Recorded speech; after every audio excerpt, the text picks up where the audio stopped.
Hello, everyone. Tonight we begin in a quiet room, the kind of quiet that feels full, not empty, just still.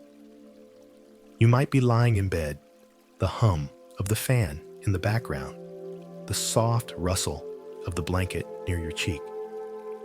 Maybe you've had a long day, or maybe your heart feels long, like it's been holding something it doesn't know how to let go of.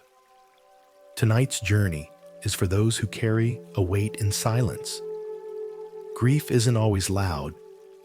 Sometimes it shows up as a memory when no one else is looking. Sometimes it hides in the breath you hold when someone says a name you don't say anymore, or in the smile you give even when part of you isn't quite there. The Buddha never told us not to feel. He never asked us to be perfect. He simply walked beside suffering, and when people asked him why there was so much pain in the world, he looked at them not with answers, but with presence. Grief is a part of life. That's not a comforting phrase. It's just the truth. We lose, and when we do, something inside us sinks. I remember a story about a man who once came to the Buddha. His son had died. His eyes were hollow, like he hadn't slept in days. He wasn't angry, just broken. And he asked the Buddha, "Why would this happen? I did nothing wrong." The Buddha didn't explain karma or offer theories. He simply said, "In a village of 100 families, find me a house where no one has died, and I will take away your grief." And so the man walked, house to house, door to door.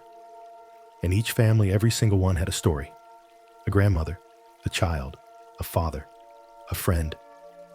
And slowly, the man stopped asking why. He started listening. That's the beginning of tonight's path. We don't chase grief away. We listen to it. And in that listening, we begin to heal. So before you get too comfortable, please take a moment to like the video and subscribe, but only if you genuinely enjoy what I do here.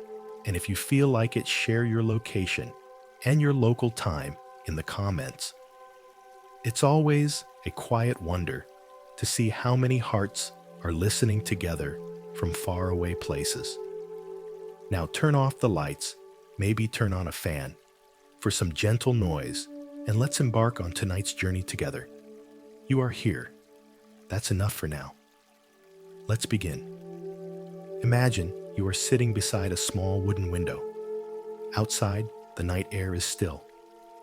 A tree gently sways the leaves, barely whispering. There's a candle beside you. The flame dances a little like it's listening too. Inside you, there's something that hasn't been said out loud. Maybe it's been months, maybe years. Maybe you haven't cried, not because you didn't want to, but because you didn't know how anymore. You miss someone or something, a version of yourself, a time, a presence. That ache, it's here, and that's okay. You are not here to fix it. You are here to be with it. Let me tell you something simple. The Buddha never denied the ache of the human heart. He didn't brush aside sorrow or call it weakness. Instead, he named it Dukkha, the unsatisfactoriness, the struggle, the sorrow that touches all lives. That was the first thing he taught. Not enlightenment, not miracles. He started with truth. There is suffering. Maybe that sounds cold, but it's not meant to be. It's a gentle opening, like someone taking your hand and saying, "Yes, I know. I feel it too." You don't have to pretend anymore. There is a reason you're still holding on to this weight. Maybe you believe that letting go would be betrayal. That if you stop grieving, it means you've forgotten. That if you sleep peacefully tonight, you're somehow dishonoring the memory. But what if the opposite were true? What if the most loving thing you could do is to rest, to breathe, to say they mattered? And now I will continue to live gently with their memory in my breath, not my burden. The candle flickers. You exhale, maybe for the first time in a while.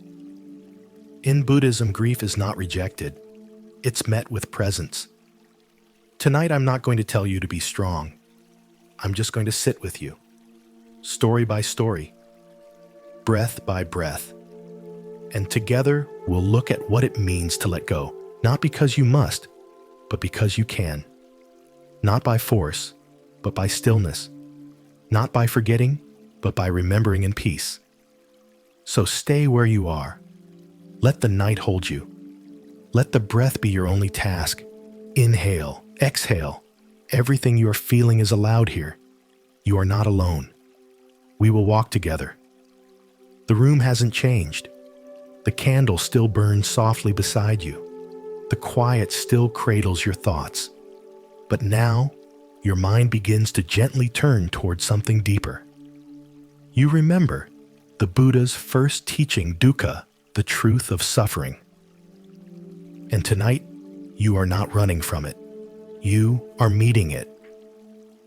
The Buddha's journey began with a question: why do we suffer?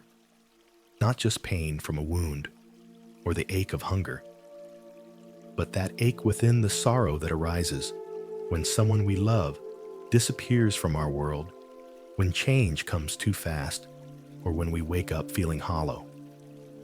Grief is one of the clearest forms of suffering. But what if it isn't a mistake? What if instead of being something that's wrong with life, it's something that reveals life's truth? You see, when Prince Siddhartha left the palace, he saw 4 sights: an old man, a sick man, a dead man, and a monk. That moment when he saw death for the first time shattered the illusion that life could be held still. He didn't look away. He leaned in, and that changed everything. Tonight, you too are leaning in. You might not have chosen to lose what you lost, but now you can choose how you respond to the ache. The Buddha called it the first noble truth. There is suffering. He didn't say, you should not suffer. He didn't say, if you suffer, something is wrong with you. He simply said, this is part of the human experience, a universal heartbeat. It's the starting point, not a failure. Maybe you're remembering someone now, a face, a laugh, a hand you once held. Maybe it's not even a person. Maybe it's the version of yourself that was so sure, so bright, so unbroken.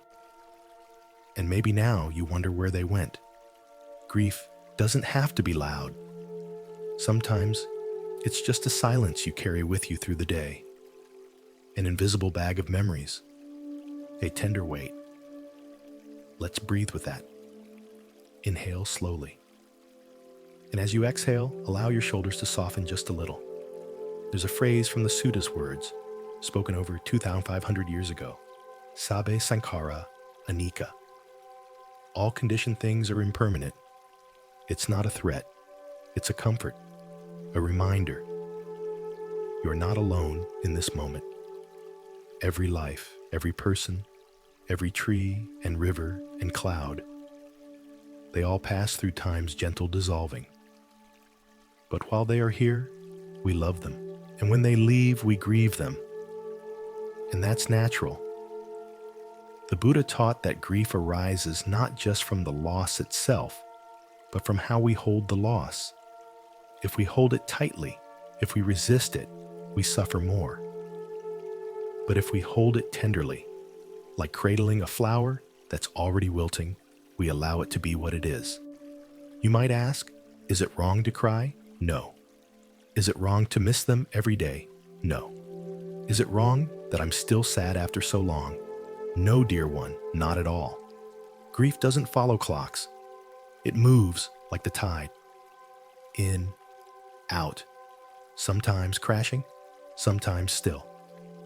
The first noble truth meets you here with compassion, not with judgment. Tonight I want to remind you your sadness is not a failure of your practice. It's part of the practice. It's where compassion grows. Because those who grieve understand others who grieve. And that understanding softens the world. That's why the Buddha didn't stop at suffering. He gave us a path, but before the path, He sat with people in their grief, like we're doing now. Still, quiet, together. The candle flickers slightly, like a heartbeat. You might begin to notice, even in grief, there's a strange kind of peace when we stop resisting, when we stop asking grief to leave too soon. Tonight, you're not chasing away the dark. You're sitting within it with a steady breath and an open heart. And sometimes that is enough. Let me ask you something not to answer, but to feel. What have you lost that you've never truly mourned? What goodbye have you never whispered? Let the answer come slowly, or let it stay silent. You don't need to force anything tonight. This moment is not for fixing. It's for feeling. Softly, gently. You might feel tears forming, or not. You might just feel the stillness, the knowing that the sorrow you carry is a mark of your love. The Buddha once said, just as a solid rock is not shaken by the wind, so the wise are not shaken by praise or blame. But even the wise feel sorrow. The Buddha himself wept at times. He lost disciples, friends. He said farewell to his mother without ever truly knowing her. Even he knew grief, but he did not cling to it. He let it move through him like wind through reeds. You can too. Inhale, exhale. Feel the breath like a hand brushing your chest, comforting, gentle. That's enough for now. You are not wrong to feel. You are not broken to grieve. You are simply human, walking a path walked by many before you. Let that be your comfort. Let the night hold you. We are only at the beginning. The night is a little deeper now. The candle still burns beside you, its quiet glow warming the space between memory and presence. You've sat with the first noble truth. You've breathed with it, and maybe something inside has softened just a little, like a knot loosening without being pulled. Now we move closer to something the Buddha spoke of often. A tender truth, one that is both comforting and unsettling. It's not the loss itself that binds us to sorrow. It's our clinging to what is past. Let that settle. You see, there's a quiet shift when we realize that grief isn't only about the moment we lost someone. It's about the stories we continue to tell ourselves about that moment. The longing to reverse time. The desire to have it back to make it whole again. That longing, it tightens around our hearts. And the Buddha understood this. That's why he spoke so often about attachment not as something bad, but as something we can meet with awareness. He said, what is bound will break. But he also taught us that freedom comes from letting go of the grasp, not from erasing the memory. Imagine for a moment you're holding a beautiful glass jar filled with water. It's smooth and clear, but the more tightly you squeeze it out of fear, it may fall, the more strain you place on your own hands. Eventually, your fingers ache, not because the jar is heavy, but because you won't let go. Now consider this. Perhaps grief is that jar. We fear putting it down because we think we'll forget. We fear loosening our grip because we believe it's the only thing we have left. But what if letting go isn't abandonment? What if it's compassion? The Buddha often used the metaphor of a burning coal when we cling to pain. It burns us, even as we believe we're holding on to something meaningful. He wasn't telling us to stop loving. He was showing us a love that doesn't burn. A love that breathes, that bows, that releases. Tonight, ask yourself this. What am I still clinging to? Is it the sound of a voice I'll never hear again? The guilt of something left unsaid? The picture in my mind of a moment that will never return? Whatever it is, you don't have to push it away, but you might try loosening your hold, just enough to rest, just enough to breathe. There's a word the Buddha used. Upadana, it means grasping, clinging, holding on with craving. And it's the root of continued suffering. But like all things in the Dhamma, it's not permanent. It's not who you are. It's something you can notice and slowly release. Picture this with me. You're walking through a quiet forest. The trees are old, wise, unmoving. You're holding a bundle of memories in your arms, heavy but dear. You come to a small stream, the water moving gently, rhythmically, peacefully. And there's a smooth rock beside the path. You sit. You don't throw the bundle away. You don't destroy it. But for a while, you set it down beside you. You stretch your hands. You feel the release in your shoulders. You let your body rest. This is letting go. It's not forgetting. It's not erasing. It's giving yourself permission to not carry it all the time. There's another story, simple but often remembered. Two monks are walking. They come to a muddy river where a woman waits unable to cross. One monk lifts her onto his back, carries her across, and sets her down. The two monks walk on in silence for miles. Finally, the second monk speaks. "You carried her. That was against our vows." The first monk replies, "I set her down hours ago. Why are you still carrying her?" Sometimes we carry moments long after they've passed, long after the world has moved on, but your heart hasn't. And that's okay. You are not wrong to carry. But maybe tonight, you can put something down, just for a little while, not because you're supposed to, but because you're tired.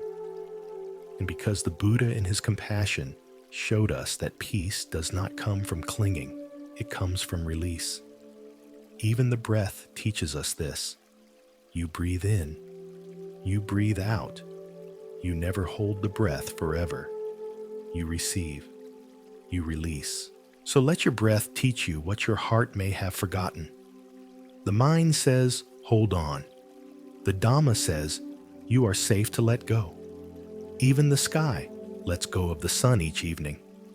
And yet, it still shines again. You may not be ready to say goodbye. That's okay. You don't need to say goodbye tonight.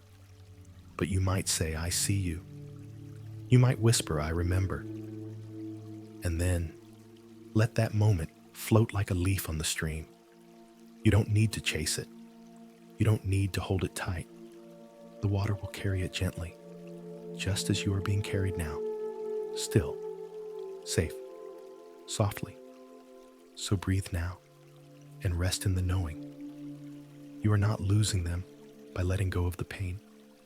You are returning to the quiet center within you, the part that was never broken, the part that knows everything passes. And even this will too. The stream in your mind is still flowing gently. You're still seated on the smooth rock beside it, the bundle of memories resting quietly at your side. You haven't discarded them. You've simply released the grip. Your hands are no longer clenched. There is space now for breath, for peace. In the stillness, I want to take you to a story the Buddha once listened to with the fullness of his heart. A story about a woman, a mother. Her name was Kisa Gotami. She lived a long time ago, in the time of the Buddha. But her sorrow, it lives in every age. Kisa Gotami was a young woman who had a baby boy, her only child, and he was the light of her life, her joy, her hope, her everything. One day, without warning, the boy became ill. And then he died. The grief overtook her. She couldn't eat, couldn't sleep, couldn't even accept that her child was gone. In her eyes, he was simply sleeping, maybe cold, maybe needing something. Maybe there was still time. So she wrapped his little body in a cloth and carried him through the village, door to door. She begged everyone she met, please, Give me some medicine to bring my son back to life." People turned away. Some pitied her. Some thought she had gone mad. But one kind elder whispered to her, "Go to the Buddha. He might have the medicine you seek." So she did. She arrived at the Buddha's feet, wild with grief, the child still in her arms. And she asked him, "Please, help me. Give me medicine for my son." The Buddha looked at her, not with judgment, not with denial, just with a soft gaze, a gaze that had seen much of this world. And he said, "Yes, I will help you. But first bring me a handful of mustard seeds from a household where no one has ever died." Kisa Gotami lit up with hope. She walked to the first house and asked, "Has anyone died in this home?" The family said yes, a grandfather. She moved to the next, a child. The next, a mother. The next, a sister. House after house, the answer was the same. And with each door she knocked on, the truth began to enter her, not through words, but through experience. Death had touched every home. Sorrow had visited every heart. And her grief, though unbearable, was not isolated. She was not alone. She returned to the Buddha, empty-handed, but lighter. She understood now that her child was gone, and that she had been holding not just his body, but also the weight of resistance. The Buddha looked at her again, and this time she did not ask for medicine. She asked for refuge, and she joined the Sangha, the community of practice, and began her walk on the path of awakening. This story isn't meant to teach us to stop feeling. Kisa Gotami still mourned, but her grief was no longer solitary. It had become part of the great rhythm of life. She didn't move on. She moved within, and so can you. You don't need to reject what has happened, but you might begin to see the sorrow you carry is also carried by others, even those you pass in silence each day. We're not so different after all. There's something powerful that happens when grief is no longer seen as mine, but as something we all share. It opens the heart. It softens the edges. When the Buddha gave Kisa Gotami that task, not as a trick, but as a gentle awakening, he was showing her that healing begins not with forgetting, but with belonging. She belonged again. To the world, to the people, to the Dharma. So, let this story hold you tonight. You're not expected to walk from door to door. But you might remember that every window you pass behind it is someone who is lost. And in that knowing, there is a quiet comfort, a shared stillness. You are not alone in the dark. Your grief may feel unique, and in some ways it is your relationship, your love, your memories are singular. But the ache of loss, the longing, the breaking open, these are threads that connect us. And when we feel that connection, the burden becomes lighter. You are not carrying it all by yourself. So tonight, rest in that. Let your heart know Kisa Gotami found peace, not by letting go of her love, but by releasing her illusion of being the only one who suffered. You are allowed to grieve, and you are allowed to rest. You are allowed to be broken, and you are allowed to begin again, not to erase, but to breathe, one breath at a time. Let the candle beside you flicker its quiet reminder. Grief is not a sign of failure. It is a sign of love. And that love, when released from the grasp of expectation, becomes peace. So close your eyes if you haven't already. Feel your hands. Feel your chest rise. Feel the earth beneath you holding you. And whisper quietly in your heart, I am not alone. I am not wrong to feel. I am allowed to begin again. Let the story of Kisa Gotami guide you through this night. You are walking where others have walked, and you are not walking alone. You're still here. That matters. The breath moves in and out quietly, keeping time.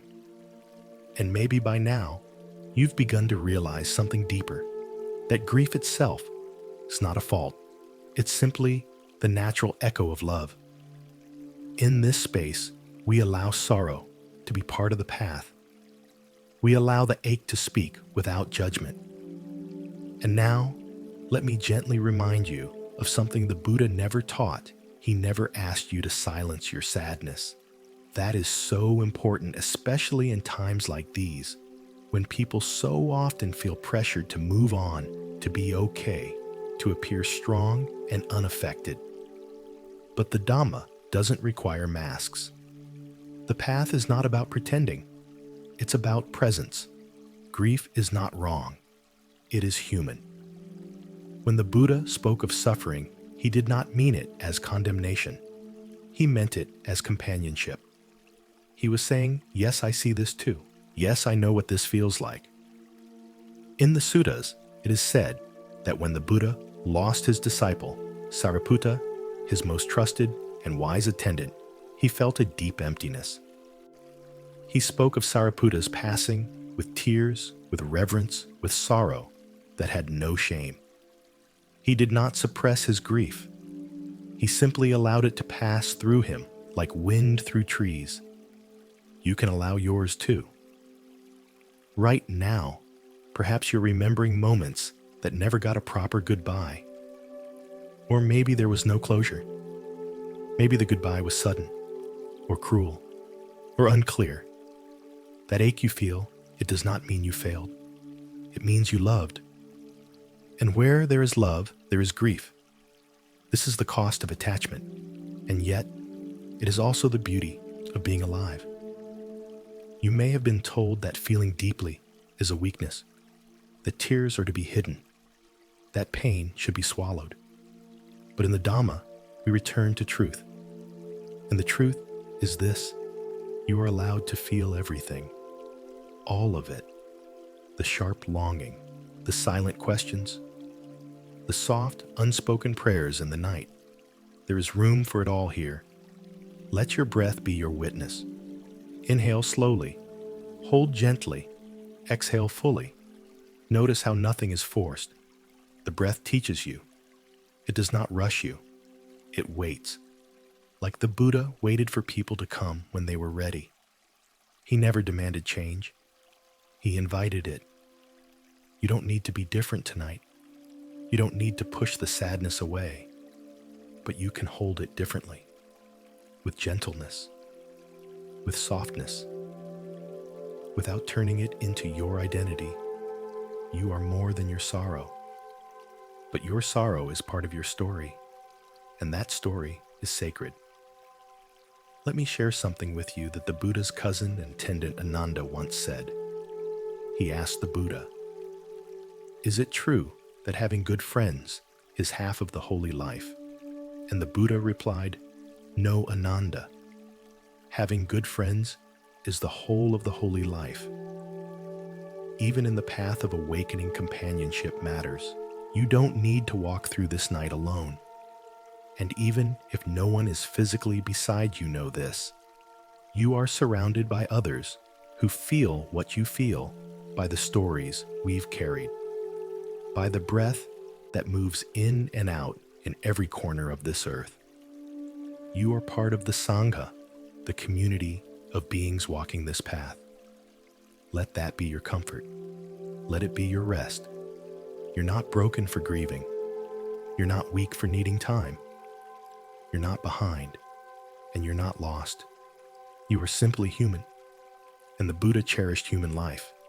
He saw it as rare, precious, worthy of care. So tonight, offer that care to yourself. Maybe place a hand over your heart. Maybe whisper gently, "I'm still here," and let that be enough. No rushing, no fixing, no perfection. Just breath, just presence, just the quiet grace of being with what is. The Buddha never rushed his students. He knew that each person awakens in their own time. He did not demand that they forget their sorrows. He simply showed them how to let those sorrows bloom into wisdom. Not immediately, not all at once, but slowly, quietly, naturally, like a lotus rising from the mud. So if your heart feels heavy tonight, that's okay. You are in the mud, but you are not the mud. You are the lotus still rising, and the light is already within you. Let yourself rest now in that knowing. Let your breath be soft. Let your thoughts slow down. You are not asked to be strong. You are simply invited to be here, as you are, grieving, loving, human, and whole.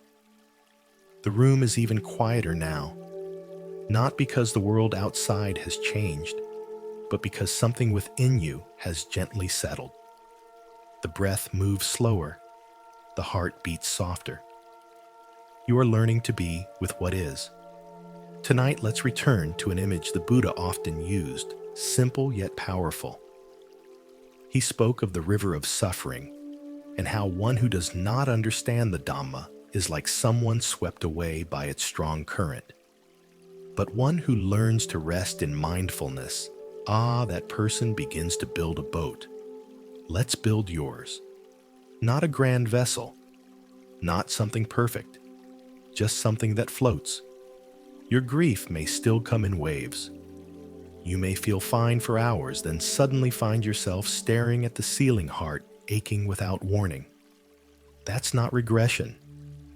That's the nature of rivers, they ebb and flow. But you don't have to drown. The Buddha taught sati mindfulness as the practice of remembering, of coming back, again and again. Not to a thought, but to presence, to the breath, to the body, to the moment that is here now.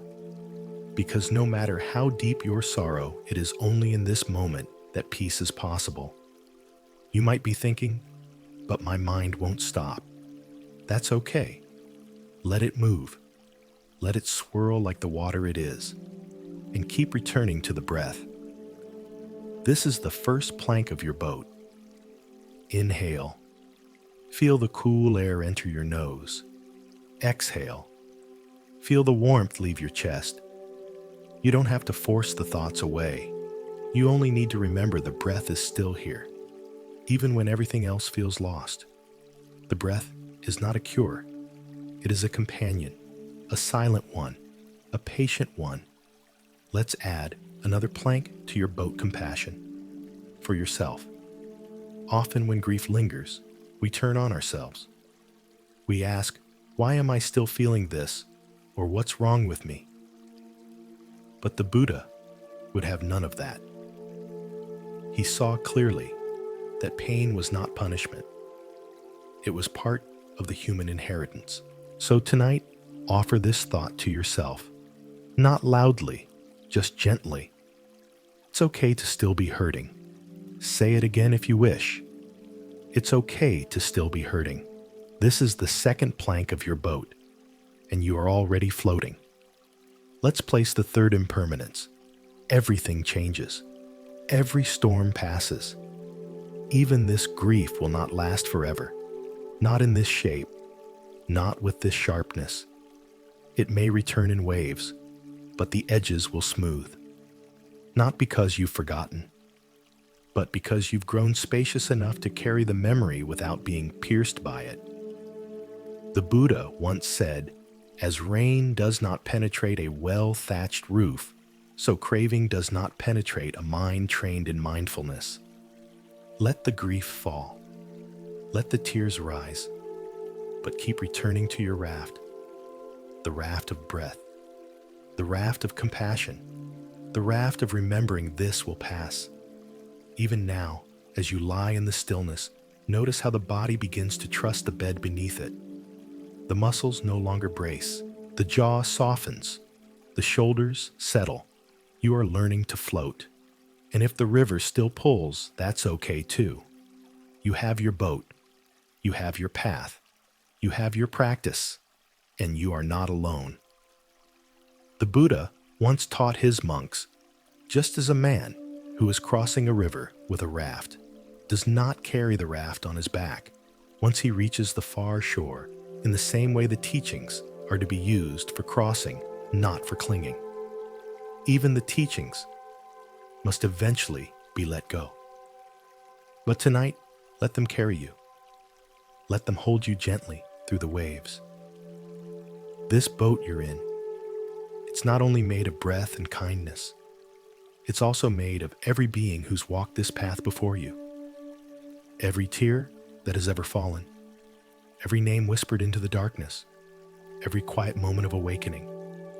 You're part of something larger than yourself. And grief, when held in mindfulness, becomes a prayer of remembrance, a prayer of release, a prayer that says, even now, I can breathe. So, if tonight you cry, let it be a sacred thing. If you fall asleep with memories, let them float gently through your dreams. If you feel nothing, just numbness, let that be okay too. That too is part of the river. You are not failing. You are flowing. With each breath you build. With each breath you heal. With each breath you return. Let the silence deepen now. Let the candlelight inside your heart grow soft. You are no longer gripping the riverbank. You are no longer being dragged by the current. You are floating, held, carried, safe. Just breathe. You are floating now, quietly, gently. The current of grief still moves around you, but it does not pull you under. Your breath is your anchor. Your awareness is your boat. And your heart is beginning to understand something deeper. That everything you love will change. I know that's hard to hear. Harder still to feel. But let me say it softly, with care, with you in mind. Everything you love will change. And this is not meant to bring sadness. It's meant to bring clarity. You see, the Buddha didn't teach impermanence as a cold truth to fear. He taught it as the doorway to freedom. He said that when we truly understand the changing nature of all things, we no longer grasp with desperation. We love more freely. We appreciate more deeply. We begin to live. Perhaps tonight you're holding the memory of someone who once made you feel safe, or joyful, or simply seen. They may no longer be here, but the love you shared, the light you felt, the smile they left behind in your mind, that is not gone. It has only changed form.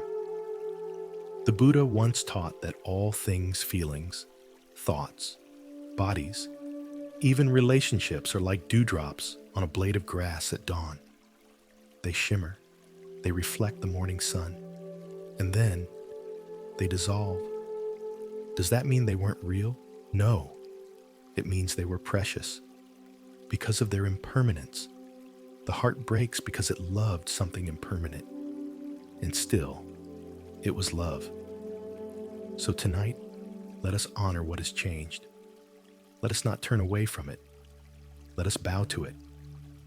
Perhaps imagine this scene, a quiet mountain path lined with stones and pine. You're walking with someone dear, someone who is no longer physically beside you. You don't speak. You don't need to. The presence is enough. Then at a certain bend, they pause. They smile, not with sadness, just knowing. And you continue the walk alone, but not empty, because they left part of their presence with you, not to be clung to, but to be carried, not to weigh you down, but to light your steps. This is impermanence. It asks us to look at life with open eyes, to love knowing it will end, to say thank you even when we must say goodbye. The Buddha never told us not to love. He told us to love wisely, not by avoiding attachment, but by seeing clearly. And when we see clearly, we stop trying to freeze moments. We let them move, and grief becomes less of a prison and more of a prayer of remembrance. I invite you now to gently recall someone you've lost, not to ache, but to honor, not to reopen the wound, but to breathe gently into the space where they once stood. What did they teach you? What did their presence awaken in you? What beauty did they bring that still echoes quietly inside? Hold those answers like a lotus in your hands, not to close your fingers around it, but simply to admire, to thank, and then to set upon the water. Let it drift, not away, but onward.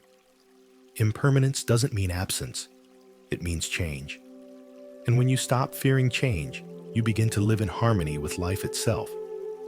You may ask, but what do I do with this pain? Let it soften you. Let it teach you to be gentle. Let it show you what matters most. The Buddha once said, "This moment is all we have. Let it be enough." So breathe with me again. Feel the moment. Let the past be near, but not suffocating. Let the memories be warm, but not burning. Let the breath be soft, like silk, moving through your chest. You are not erasing anyone. You're not moving on in betrayal. You are moving forward in love, and the love itself is still here, changed, shifted, but real.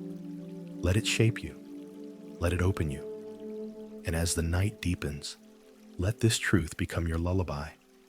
Everything changes. Everything passes. And that too is beautiful. Let the stars in your sky tonight shine with memory, not longing. Let them shimmer gently. Let them remind you you are still walking. You are still breathing. You are still able to love again. And that is enough for tonight. Just rest now. You are floating still, and the current is calm. You've walked a little further down the path now. The stars above are steady. The stream beside you moves quietly in the background, and somewhere within a part of your heart is beginning to unfold, not in a rush, not with force, but like petals softened by warmth. Tonight, let's open a door we often keep tightly closed, the door of farewell. Saying goodbye is never easy, but not all goodbyes need to be bitter. Sometimes they can be sacred. Sometimes a goodbye is not the end of love, but the beginning of understanding. The Buddha once told his disciples, "Whatever is dear to you, whatever you love, will one day become otherwise." Not to frighten them, but to prepare their hearts for the truth. You see, he knew what we often forget, that clinging to what changes will bring suffering, but releasing it with love, that brings peace. And this, dear friend, is what we explore now. Not the painful kind of goodbye, the gentle kind, the kind that breathes in the memory and breathes out the attachment. You may think, but I'm not ready to let go. That's okay. You don't need to force a goodbye, but you might soften into it. Begin by remembering the last time you truly let go of something with peace. Maybe it was a person, maybe a place, maybe a version of yourself. There may have been sorrow, but perhaps also stillness. That stillness, that quiet space that opens when we release, is what the Buddha called freedom. Let's walk there together. Let me tell you the story of a man who came to the Buddha holding grief in both hands. He had lost his wife. She had been his closest companion, his mirror, his friend, his source of light. And without her, he felt as though he was walking through a world with no color. He asked the Buddha, "Will I ever stop feeling this ache?" The Buddha looked at him with great kindness and said, "The ache you feel is the measure of your love. But if you hold the ache like a blade, it will cut you. If you hold it like a flower, it will soften you. The pain may never vanish, but your relationship to it will change." The man didn't understand at first, but over time, as he practiced stillness, as he meditated, as he walked gently with his grief, he realized what the Buddha meant. He stopped trying to chase away the sorrow. He began to walk beside it. He even began to speak to his wife, not with desperation, but with gratitude. And slowly, the pain became a prayer. That is the sacred farewell. You don't forget. You don't erase. You bow. And when you bow, you say thank you. I release you, now not in bitterness, but in love. That release is not betrayal. It's an honoring. Think of it like releasing a bird that has been in your hands. You nurtured it, loved it, cared for it. And now you open your palms, not because you love it less, but because its time has come to fly. This is the heart of the Dharma, love, without grasping, grieve, without drowning, and in time say goodbye, not with fear, but with reverence. You may not be ready now. That's okay. This is not a race. Even the Buddha took time before his final farewell. Before his Parinirvana, he gathered his disciples. He answered questions. He offered reassurance. And then with great calmness, he lay on his right side under the sal trees and let his breath release. No drama, no fear, just acceptance. That is what we move toward, not quickly, but slowly, gently. So maybe tonight, you don't say a final goodbye, but maybe you whisper, I love you, I miss you, and I'm learning to release you, little by little. Maybe you light a candle. Maybe you close your eyes and picture them smiling. Maybe you allow the tears to come without shame. Every tear can be a letting go. Every breath, a small bow. Grief is not something to conquer. It is something to understand. And once you understand it, you realize there is a way to love without clinging, to remember without hurting, to say goodbye with peace. So rest now. Let your breath continue its soft rhythm. Inhale and remember the love. Exhale and let go of the grasp. Not all farewells are sad. Some are sacred. And this one, dear friend, can be too. Let's stay here for a moment longer. You've just opened the door to a sacred farewell, a gentle release rather than a forced forgetting. That's something many never learn to do. And yet, in the stillness of the Dharma, it becomes possible. Tonight we return to a powerful moment in the Buddha's life, perhaps the most quiet and profound of all his final passing, what we call the Parinirvana. Even the Buddha said goodbye, and it was not dramatic. There were no cries of resistance, no fear gripping his chest. Only breath, only presence, only the unfolding of nature's rhythm which he had lived in harmony with his entire life. Imagine it now, the Buddha lying on his right side beneath twin sal trees in full bloom. The petals fell gently like a soft rain. Around him, his disciples gathered, some silently weeping, some simply watching. The air was still. There were no songs, no chants, just silence. And in that silence, peace. Before he passed, the Buddha gave no sermon of closure. He offered no escape from impermanence. He simply said, all conditioned things are subject to decay. Strive on with diligence. It wasn't cold. It was clear. It was honest.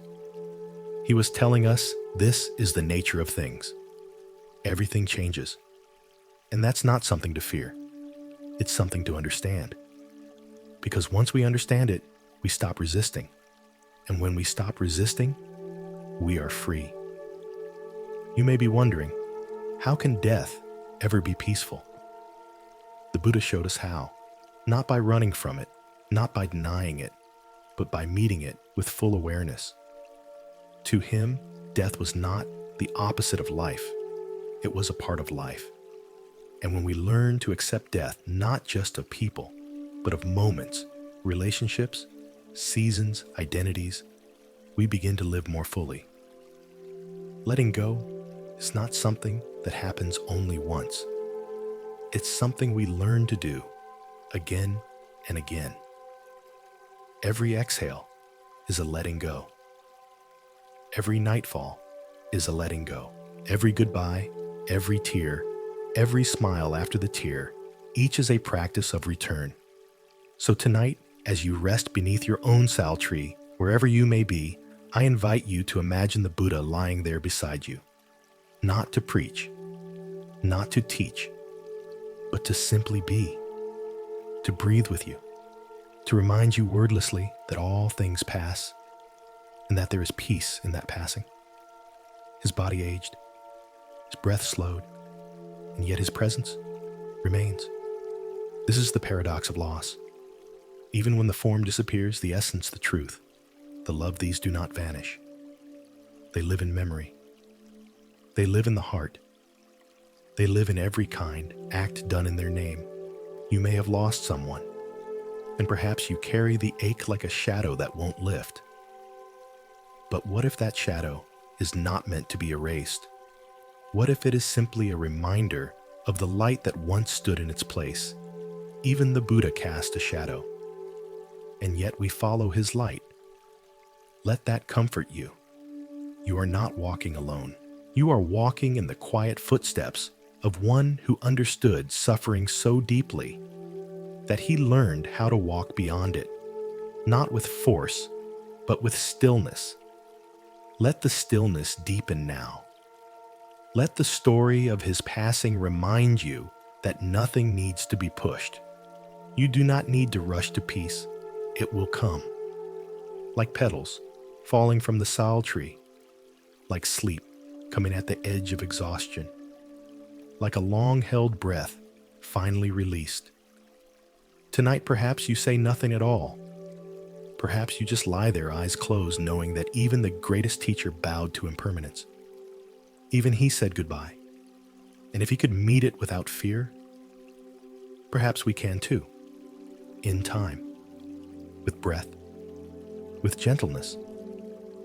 You don't need to reach enlightenment tonight, but you might feel just a little more spaciousness, a little more stillness, a little more permission to let go, one breath at a time. And in doing so, you honor not only your grief, but the one who showed us how to carry it with grace. The night has become deeply quiet now. Outside your window, the world is resting. Even the trees seem to breathe slower. The stream of thought within you has softened, and your chest, though still tender, rises and falls with more ease. We have walked through stories of sorrow and parting, and now we gently arrive at another teaching from the Buddha, one that touches the very center of grief. You can love without possessing.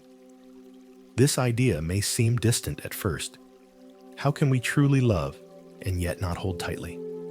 But the Buddha's life offers us a different kind of love, a love that is radiant free and unbound by craving. He once said, "Let your love be like the rain that falls equally on all." That kind of love does not clutch. It does not demand permanence. It allows everything to be as it is. You might think, but I love them so much.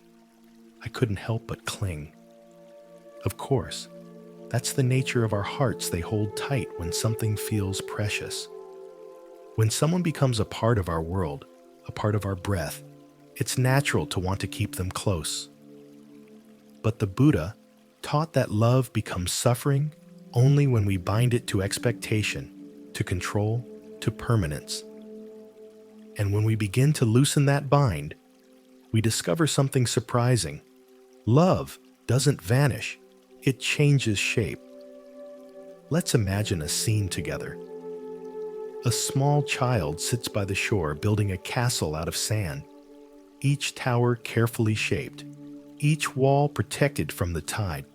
But the ocean is patient. Eventually, the waves come. They do not rush. They do not rage. They simply rise and fall, and slowly the castle begins to melt. The child watches, and then they smile. They gather the sand again and begin anew. This is the spirit of non-possessive love, not indifference, not detachment in the cold sense, but acceptance.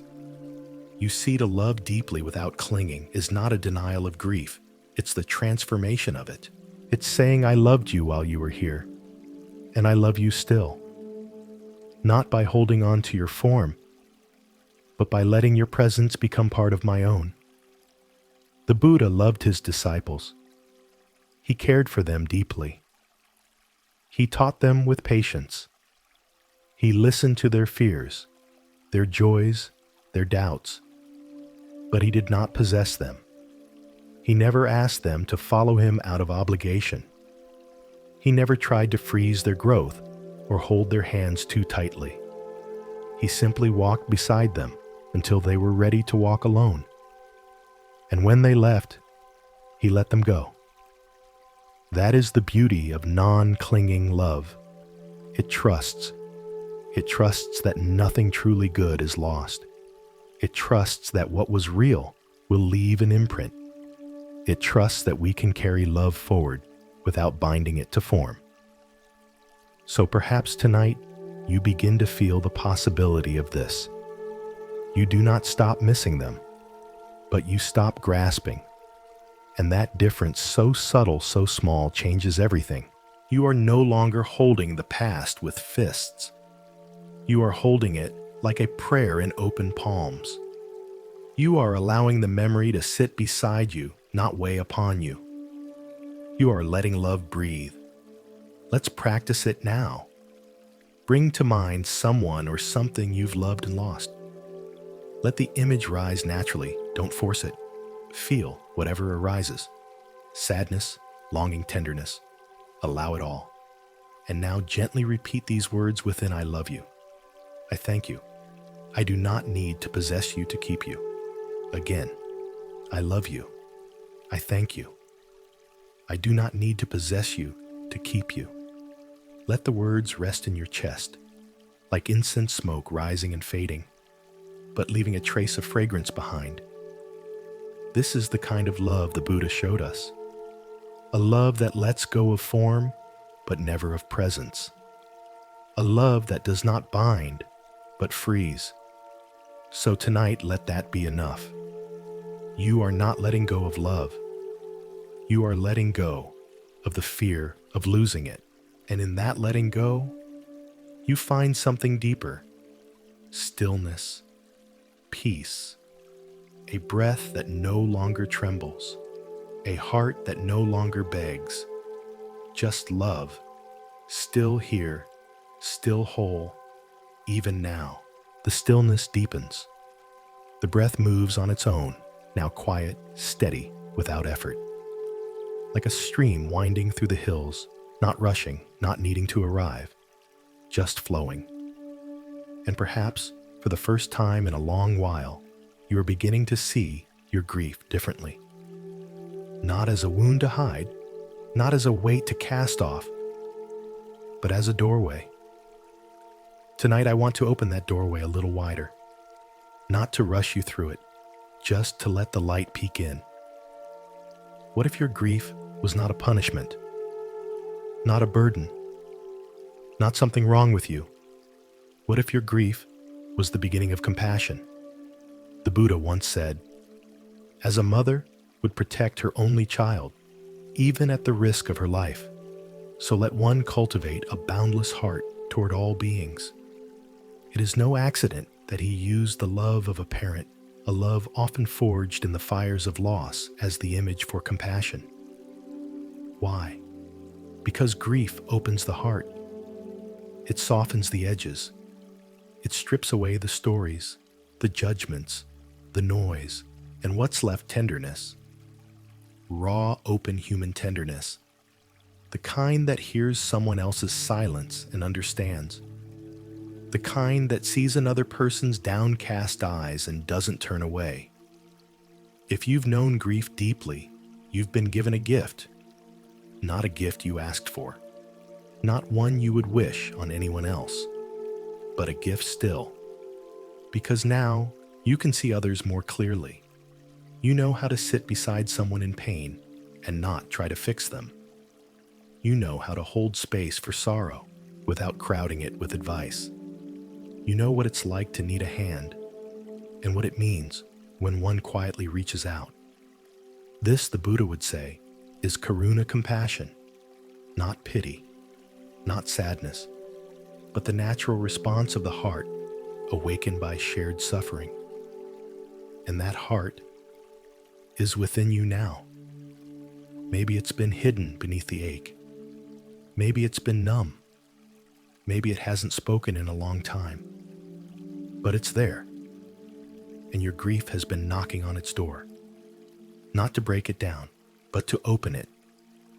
So let's sit here for a while and feel that.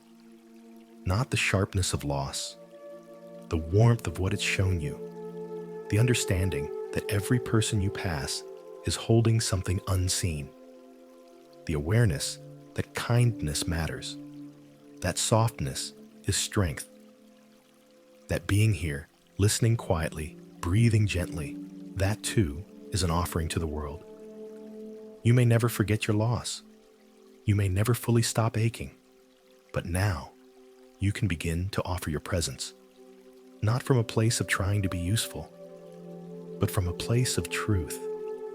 You've seen impermanence. You've felt change. You've loved and lost. And now you can look at the world through the eyes of one who understands. That's not weakness. That's awakening. Remember the story of Kisa Gotami, how her loss became the seed of her wisdom. You are walking the same path, not in robes, not in silence, but in your own way. Each breath you take with awareness is a step.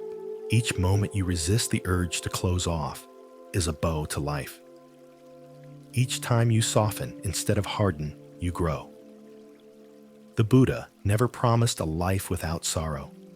He promised that we could meet sorrow with awareness, and in that meeting, we would find freedom. Tonight, perhaps you feel a flicker of that, a quiet recognition that your grief is not a wall, it's a window. And through it, you see others more clearly. You love more gently. You walk more mindfully. This is the transformation the Dharma speaks of. Not a denial of pain, but the flowering of compassion within it. So let that compassion rest in your chest tonight. Let it glow softly, like an ember. No need to fan it. Just breathe. Just be here, and trust that your grief has not broken you. It has opened you, and through that opening, you will begin to love again. Wider, quieter, deeper. Not in spite of grief, but because of it. The stillness around you feels familiar now. It no longer feels like emptiness, but something more sacred. Like a temple without walls. A place where presence alone is enough. And now, into this temple of silence, let's welcome someone softly, gently. Not someone living, not someone physical, but someone who lingers. A memory, a voice, a presence. Because one of the hardest parts of grief is not just the missing. It's the way memories return without asking. You may be brushing your teeth, folding laundry, walking to the store. And suddenly, they're there. A laugh, a scent, a scene, something they once said. And for a moment, your breath catches. The world narrows, and the ache rises. So tonight, let's sit with the ghosts of memory, not to be haunted, but to be held. You are not broken for remembering.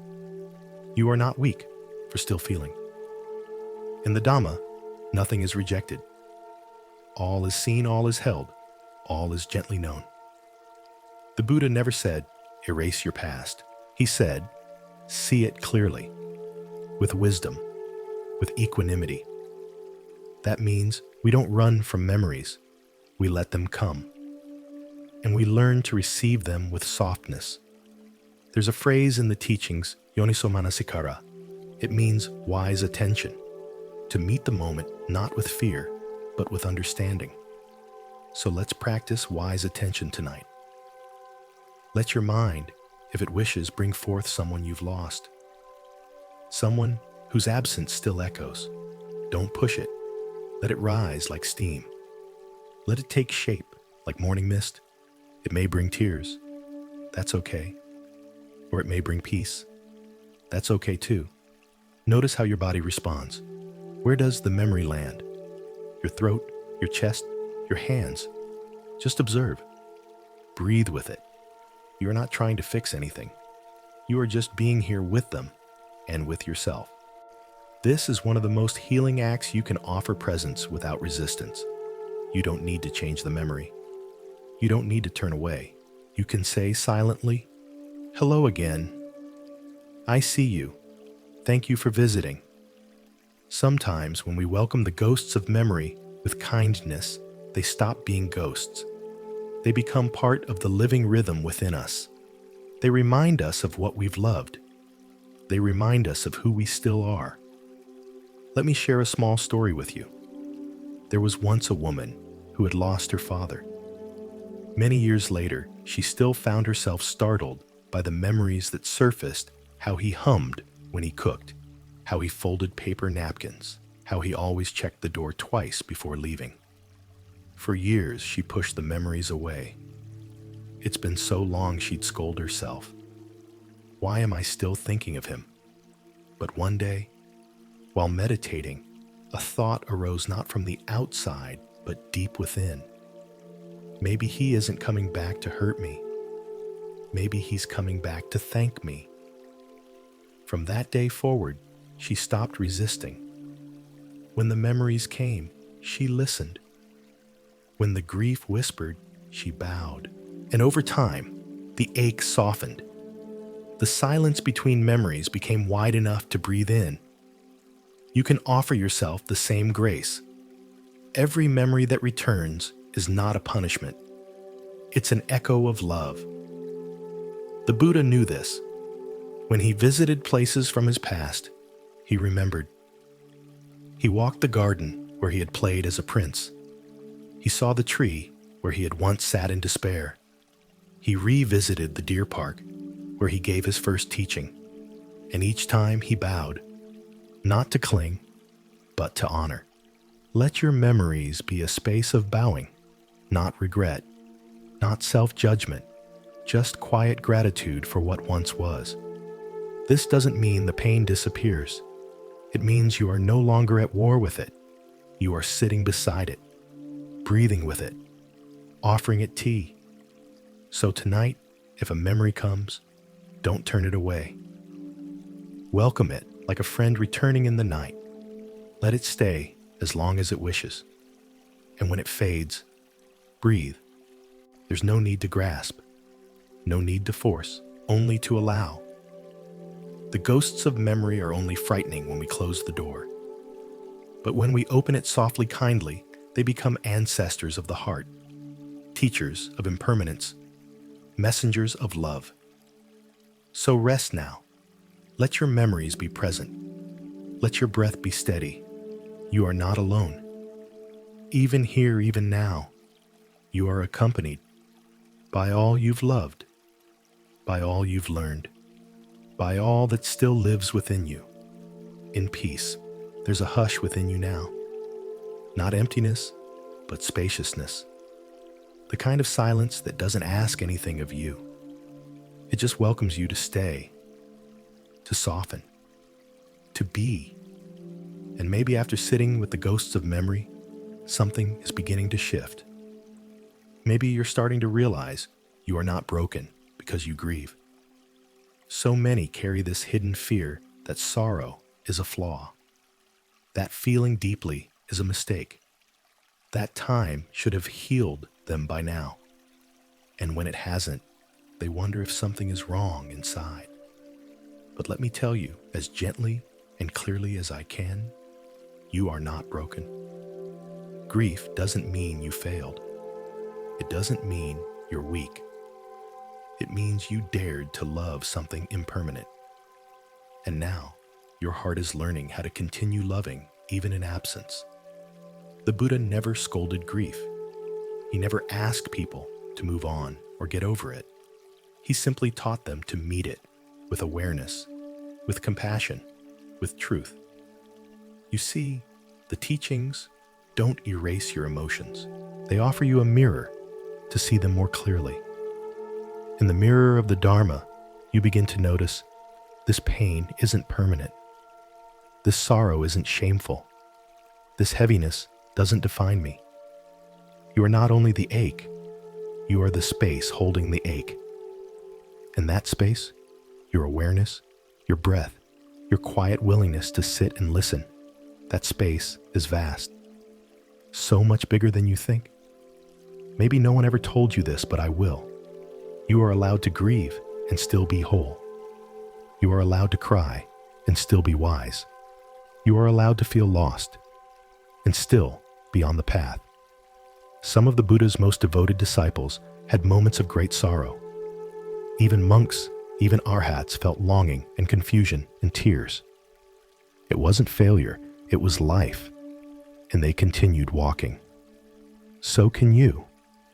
Sometimes what hurts the most is not just the grief itself, but the voice inside that says you shouldn't still feel this way. Let's bow to that voice, not to obey it, but to release it. That voice was probably learned, not born. Maybe someone once told you, be strong. Maybe they meant well. But strength is not the absence of feeling. True strength is soft. It's the courage to feel, the courage to stay with what's real, the courage to say this hurts, and I will keep breathing anyway. So take a breath now. Let it enter without judgment. Let it leave without resistance. Notice what your body is telling you. Does it want to rest? Does it want to sigh? Does it want to cry? Whatever it needs, allow it. There's no right way to grieve. There is only this moment. And this moment asks nothing more than your presence. The Buddha often used the image of the lotus. It grows in muddy water. Its roots are in darkness. But it blooms anyway. You are not different.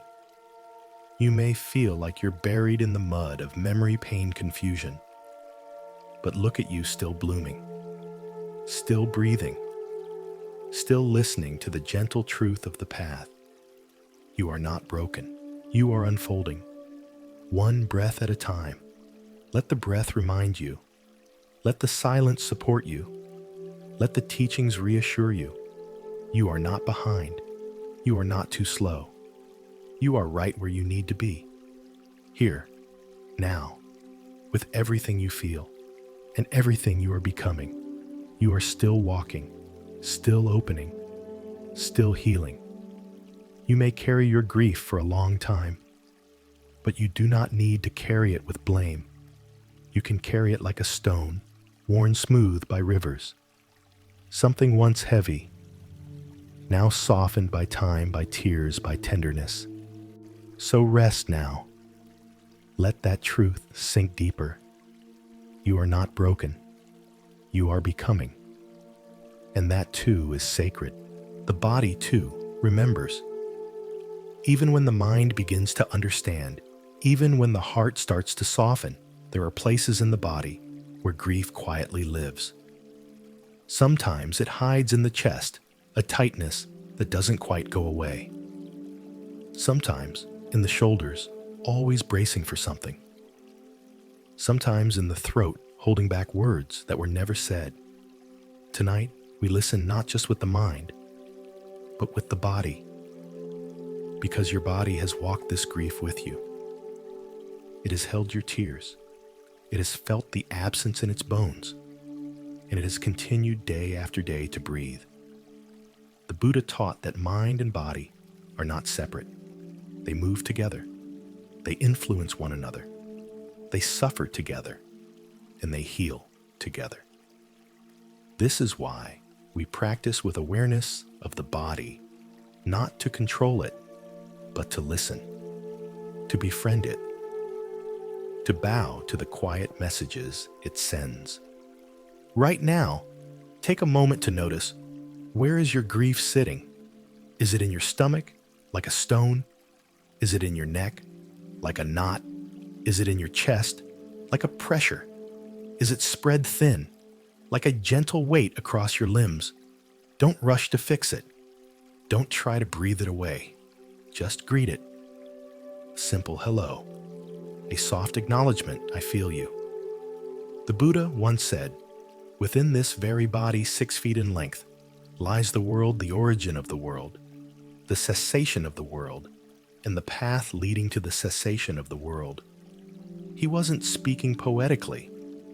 He meant that the body itself can become a temple of practice, and your grief stored here can become the gateway to awakening. How? By returning attention to sensation, not the story, not the memory, not the emotion, but to the direct experience. The warmth, the weight, the tension, the trembling. This is mindfulness of the body. It teaches us to witness, not to judge, to feel, not to flee. So now, if it feels right, let's explore a short body meditation together. Nothing forced, nothing formal, just an invitation. Close your eyes if you haven't already. Let your attention rest gently in your feet. Feel their connection to the earth. Then move slowly upward, ankles, calves, knees. No rush, just presence. Continue up to your thighs, hips, belly. Pause there. Notice your stomach. Perhaps there's tension, or a hollow, or nothing. Whatever is there, breathe with it, not to change it, but to be with it. Then move to your chest. Feel the rise and fall. Perhaps you feel warmth, or tightness, or ache. Whatever is there, breathe with it. Next to your shoulders, your neck, your jaw. So many of us hold unspoken grief here. Let it be soft now. Unclench. You don't have to hold everything together tonight.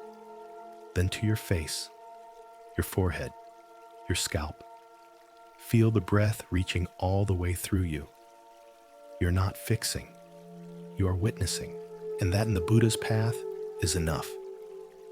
There is a wisdom the body holds. The tears that came uninvited. The way your breath paused when you heard the news. The way your arms ached to hold someone who is no longer here. These are not errors. They are expressions of love, and your body, in its quiet devotion, has carried them for you. So tonight, offer gratitude. Not loud, not elaborate, just a gentle thank you, whispered inward. Thank you, body, for holding all that I could not name. Thank you for carrying the weight until I could set it down. Thank you for surviving, even when I didn't know how. Let the breath deepen. Let the body soften. And let the grief stored in muscle and bone begin. Just begin to release. No force, just permission. You are not alone in your sorrow, and you are not alone in your healing. The Buddha taught that within this very body, the full path unfolds. So trust it, listen to it, and let it lead you breath by breath toward ease. You are safe now, here, with this breath, with this body, and with this gentle truth. Grief held in the body is not a burden to fear, but a companion to honor. The breath has become quieter now, so soft you may barely notice it, and yet it's there, always there, like a friend who doesn't need to speak to be present. Tonight, with the body gently listened to, we arrive at a tender pause on this journey, a moment of peace. Not because grief has vanished, not because you've been cured, but because something in you has made space. Sometimes, peace doesn't arrive with trumpets. It arrives in a single exhale, a moment of not fighting, a moment of soft resting. The Buddha once described the taste of the Dhamma as something immediate. He said, it is visible here and now, timeless, inviting inspection, leading onward to be experienced by the wise for themselves. What he meant was, you don't have to wait for peace to arrive at the end of the path. You can begin tasting it right now. Not the peace that denies pain, but the peace that holds pain. Like warm hands around a cold cup. So let's rest in that kind of peace. Let go of trying to understand everything. Let go of trying to change what has already happened. And instead, for this next little while, let the breath carry you. Let it rise like morning mist. Let it fall like a leaf from the tree. No control, just rhythm. Inhale softly. Feel the breath as it enters your nose. Cool, subtle, almost like a whisper. Exhale slowly. Feel the warmth as it leaves your body. Gentle, quiet, like a sigh of the trees in winter. Each breath is a gift, not earned, not owed, just given. Let this breath be the ground beneath you. Let it be the raft that carries you across the stream of thought, across the currents of sorrow, across the ache of longing. Let your thoughts slow down. There's no rush. You've come so far already. Perhaps now is the time to simply rest. If memories arise, let them pass like clouds. If emotions come, let them ripple without resistance. You are not their prisoner. You are the space through which they move.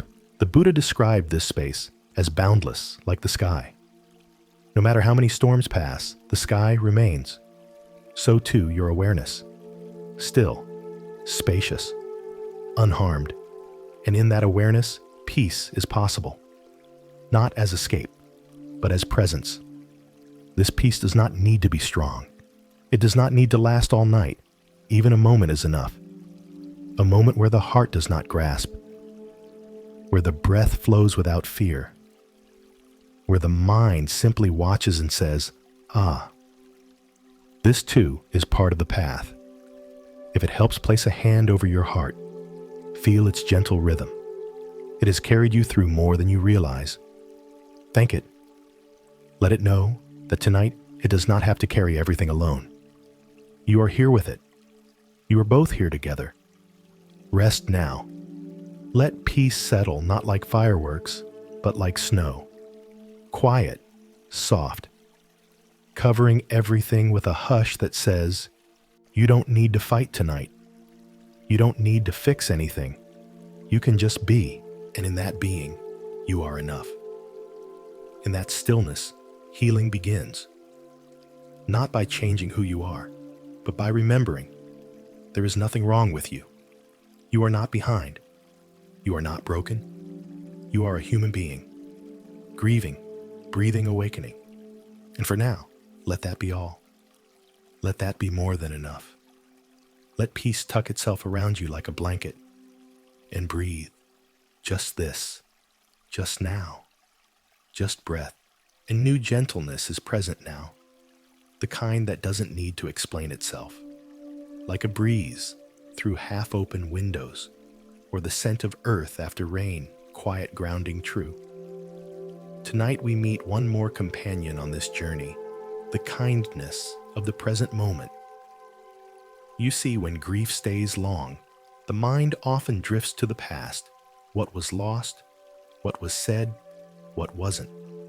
Or it leaps into the future, what will never be, what is uncertain, what cannot be controlled. But the Buddha reminded us again and again, peace does not exist in memory or fantasy. It lives in this moment, right here, right now. Not because this moment is perfect, but because this moment is real. And it's the only place where the heart can rest. Let's return to that simplicity now. Not through force, but through soft awareness. Wherever you are lying down, sitting up, eyes closed, or gently open, just become aware of now. Not tomorrow, not yesterday, just now. Feel the air against your skin. Feel the weight of your body supported by the bed, the floor, the earth. Feel the breath, quiet, dependable, arriving and leaving like a friend. There's a line from the Satipatthana Sutta, the Buddha's foundational teaching on mindfulness dwelling. Ardent, fully aware and mindful, putting away craving and distress with reference to the world. What does this mean? It means being here, just here, with clarity, not entangled in the mind's stories, not caught in craving for what was or what might be, just present. And in that presence, there is kindness, because the present moment is not here to scold you. It is not a judge. It doesn't ask how long you've been grieving. It doesn't measure your progress. It simply says, you are here. I will hold you. This is the gift of mindfulness, not to stop the grief, but to wrap it in loving awareness, to cradle the pain instead of pushing it away. So, if your heart feels tired, if your thoughts keep looping, come back to the kindness of this moment, not as a task, but as a return, like stepping back into a warm room after standing in the cold. Let this breath be your invitation. Inhale gently. Feel it touch the edges of your ribs, your belly, your heart. Exhale slowly. Feel it carry away the need to be anything other than what you are. You don't need to earn this moment. You don't need to prove you're ready. It's already yours. Right now, nothing else is required. No effort, no answers, just being. And in this being, you begin to heal. Not because the pain is gone, but because you are no longer lost inside it. You are with it kindly, like sitting with an old friend. No need to fix, just stay. This is the moment where clarity returns, where breath becomes prayer, where silence becomes sanctuary. And when you notice the mind wandering again, that's okay. Don't scold it. Just smile gently and say, come back. Let's sit together again. You are learning the rhythm of presence. You are letting the present moment become your refuge, not because it is flawless, but because it is true. The past is memory. The future is dream. But this moment is alive. And in its quiet pulse, there is space for you. Space for all that you feel. Space for all that you are. Space for your healing to unfold at its own pace. Let that be enough now. Let yourself rest, not just the body, but the mind. Let your thoughts pause at the edge of silence. Let your heart be held in the arms of now. There is nothing missing. There is nothing wrong. This breath is complete. This moment is enough. And you are deeply welcome in it. There is a silence inside you now that feels more spacious than before. Not empty aware, not lonely open. As though in the quiet, something within you has remembered what it means to simply be. And here, in this stillness, another presence begins to stir, not outside you, but within. It is not a voice you hear with your ears. It's not loud. It does not preach. It simply whispers. The Dhamma, the soft voice of truth, already living in you. The Buddha never claimed to invent truth. He only revealed it. And he taught that each person, no matter their path, no matter their pain, carries this quiet voice inside. Sometimes it's buried under noise. Sometimes we forget it's there. But in the silence and the breath, in the soft gaze of mindfulness, it speaks. Not in words, in knowing. A gentle kind of knowing that says this too shall pass. There is nothing to fear. You are already home. So, tonight, I invite you to begin listening, not to my words, but to the deeper stillness within them. That stillness is not mine. It is yours. The Buddha called this inner truth sanditthiko, visible here and now. It doesn't belong to temples. It doesn't belong to books. It lives in the way your heart softens when you stop resisting. It lives in the breath that returns when you let go.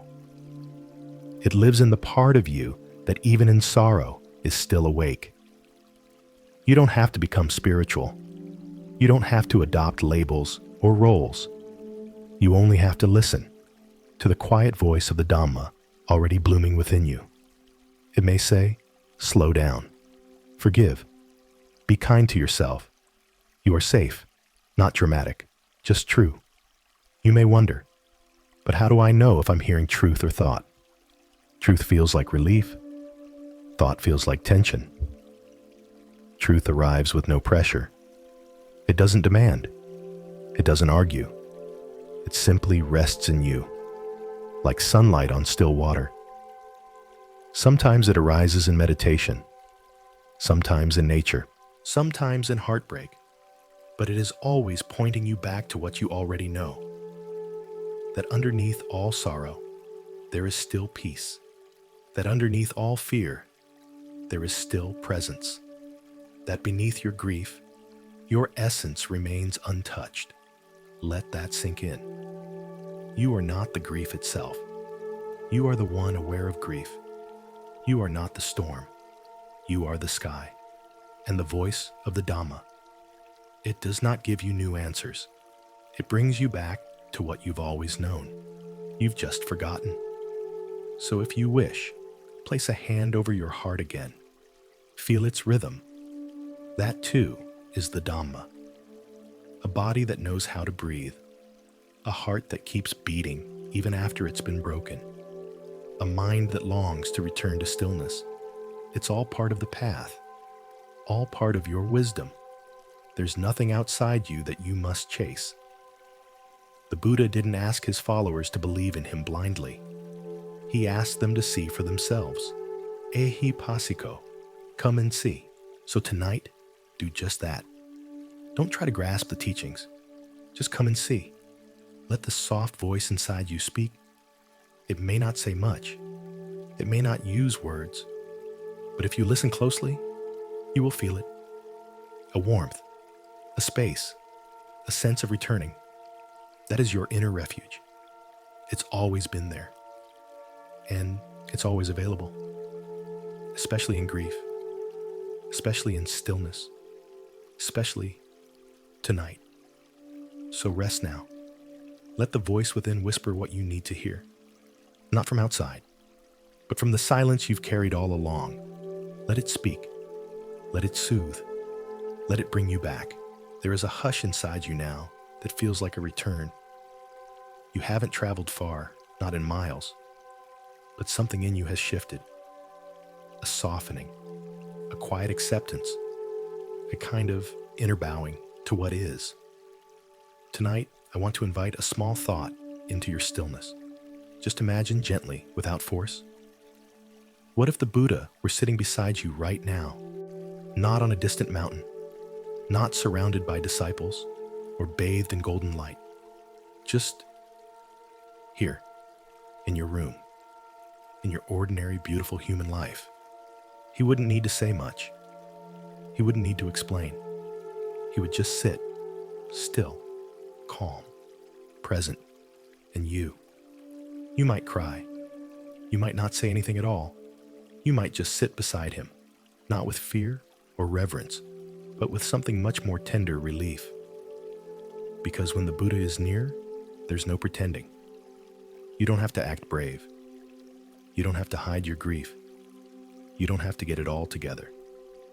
He would see your sorrow. He would understand without asking.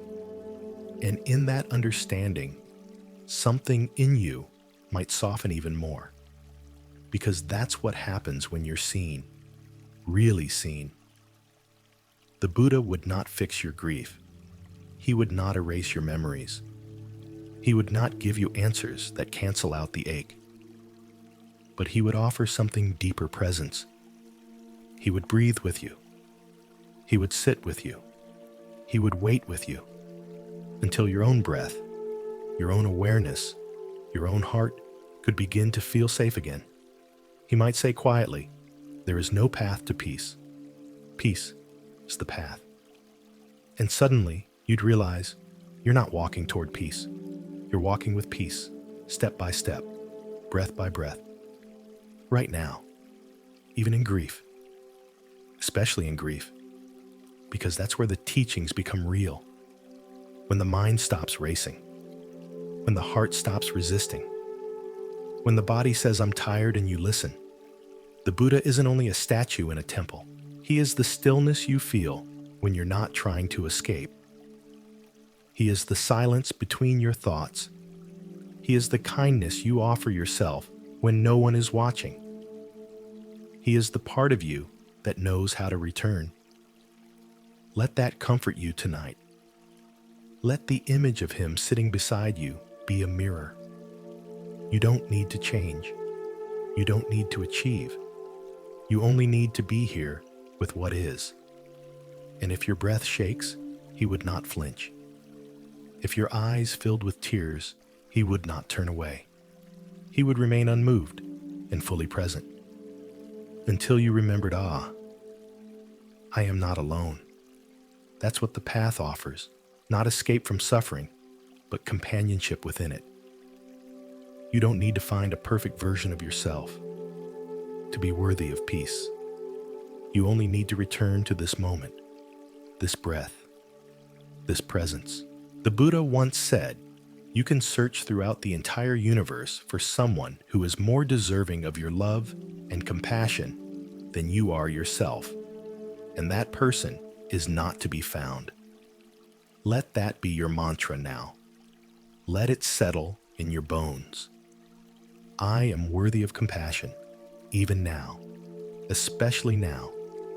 And maybe, just maybe, you can begin to offer it to yourself, to the parts that still ache, to the parts that feel numb, to the parts that don't know what comes next.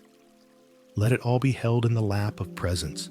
No judgment, no force, just this. If the Buddha sat beside me now, he would simply breathe, and I would remember how to breathe again. So breathe. You don't need to go anywhere else. The path is under your feet. The peace is already within. Let it rise with the breath. Let it settle in the stillness. You are home. Here. Now. The night is deep now. And so is your stillness. Your breath is slower, like a lullaby. The silence has grown wide enough to hold everything, your memories, your sorrow, your healing. And though you are alone in this moment, perhaps you no longer feel lonely. That's the quiet gift of the path, to realize that in the tenderest of silences, you are always accompanied. Even when you can't see it, even when you forget, even when your heart aches so much, it feels like no one could ever understand. The Buddha spoke often of Sangha, the spiritual community. But Sangha is not just monks in robes or gatherings in temples. Sangha is everyone who suffers and walks with awareness anyway. Sangha is the unseen presence of those who walk beside you, not in body, but in spirit. And tonight they are here. You are not walking alone. When the tears come in the middle of the night, someone else somewhere is also crying. When the breath shortens, because a memory returns, someone else somewhere is breathing through it too.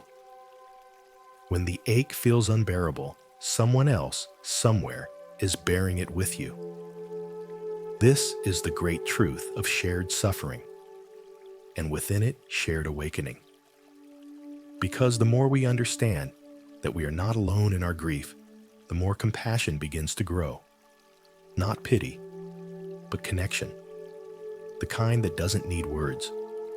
The kind that says, "Me too," with just a glance.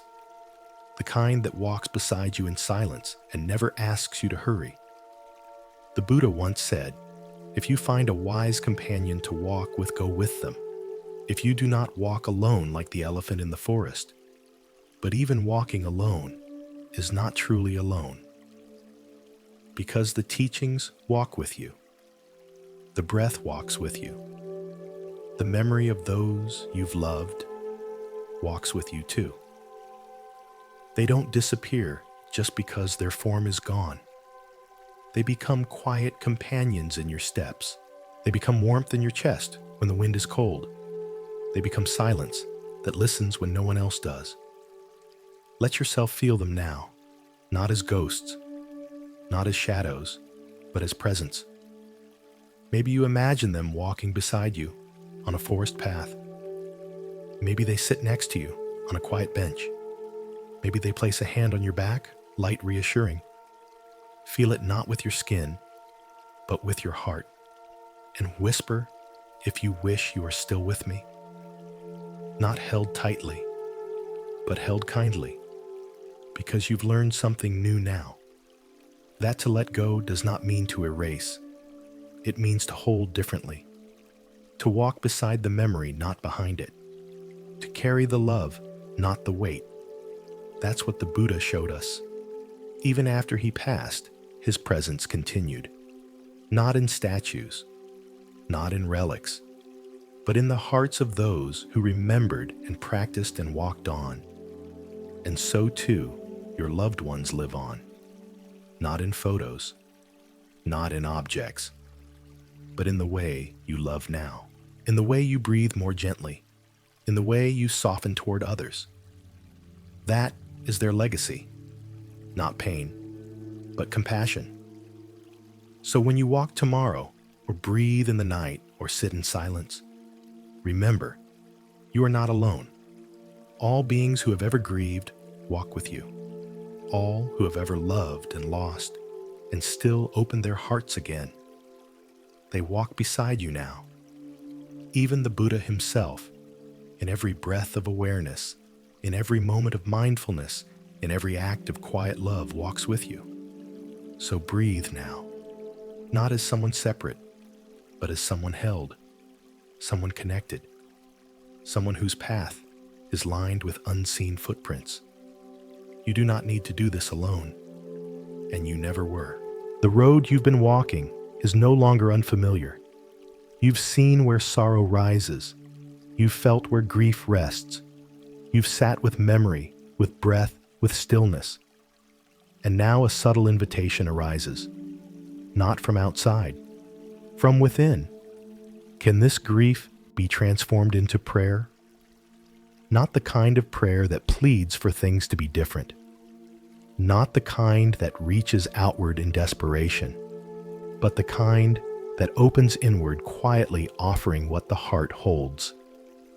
Because sometimes, when pain softens, it doesn't disappear, it becomes devotion. The Buddha never said grief should be erased. He simply showed that even suffering can be shaped into something beautiful, into Nyanpho recitation of the Buddha's name, into metta loving kindness toward all beings, into dana, a simple act of giving. These are prayers not just of words, but of life. And you, dear one, can offer yours now. Let's begin softly. Close your eyes if they're not already closed. Feel your breath. Feel the presence of the one you've lost, or the pain you carry, or the tenderness you can't yet explain. And gently whisper inside your heart, may this sorrow become a blessing. May this love flow outward. May this ache serve something greater than itself. Because when you hold suffering with mindfulness, it can become a light. A soft light, yes, but steady. Like a candle placed on a dark altar. It doesn't deny the night, but it offers warmth, direction, meaning. There's a story in the sutras of a man whose grief was deep. His son had died, and nothing would ease the emptiness. He went to the Buddha, not for comfort, but for understanding.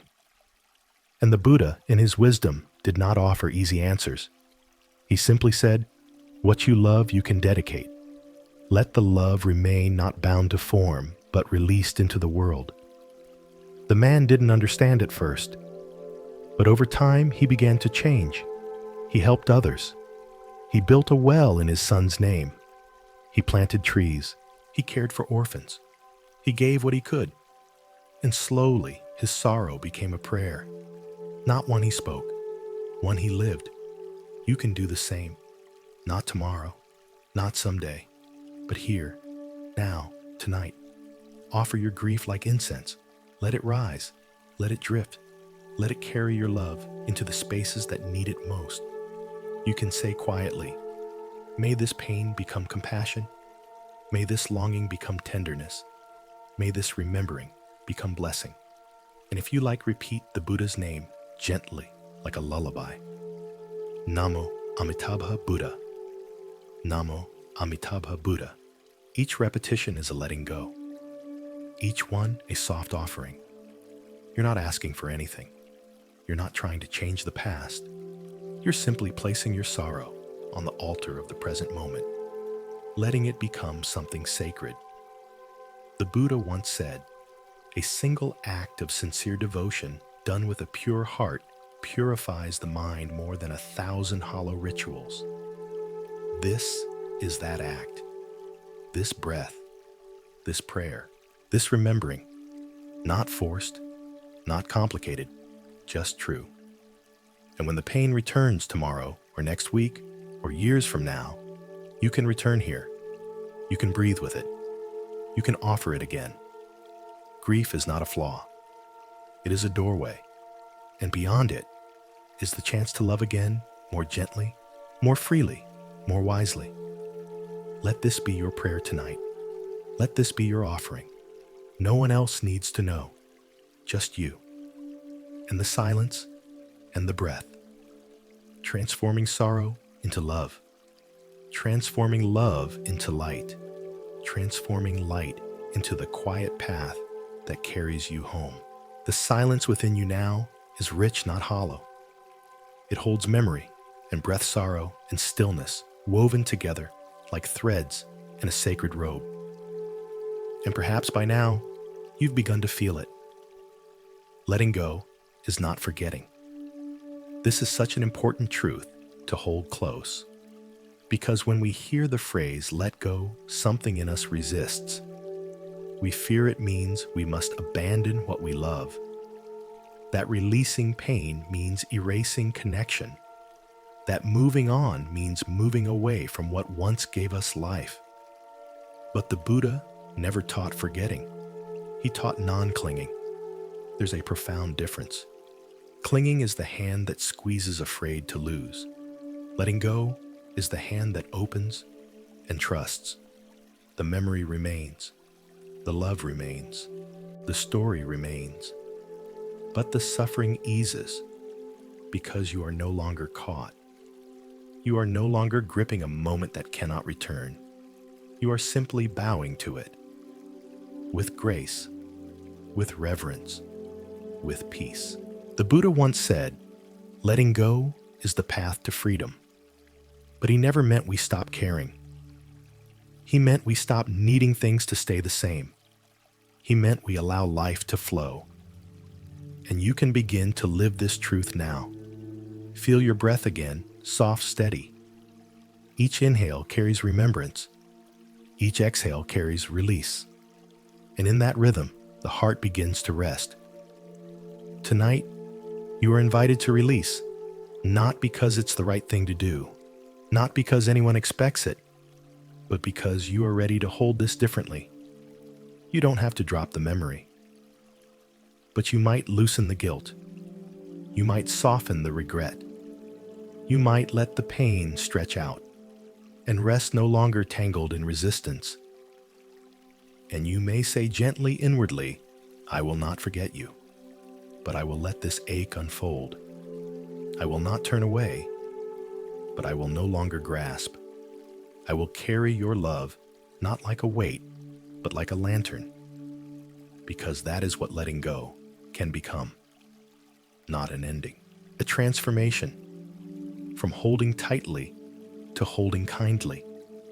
From fighting the current to floating with the flow. From needing what was to receiving what is. You are not losing the connection. You are deepening it into something freer. Something that doesn't hurt to carry. You may think, but if I don't feel pain, am I still honoring them? Let me say this clearly. Peace does not mean you've stopped loving. It means your love has learned to breathe, and the ones we've lost, if they could speak, would not ask you to carry suffering in their name. They would ask you to live fully, to love well, to rest when you are tired, and to smile even when they're not there to see it. That smile does not betray them. It continues them.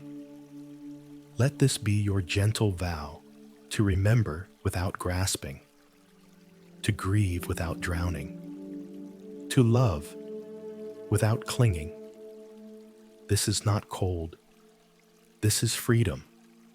This is the Dhamma in motion.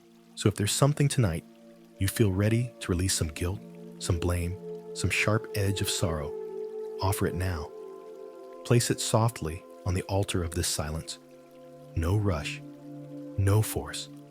Just say, I release you now. Not because I love you less, but because love no longer needs to hurt. And if you're not ready, that's okay too.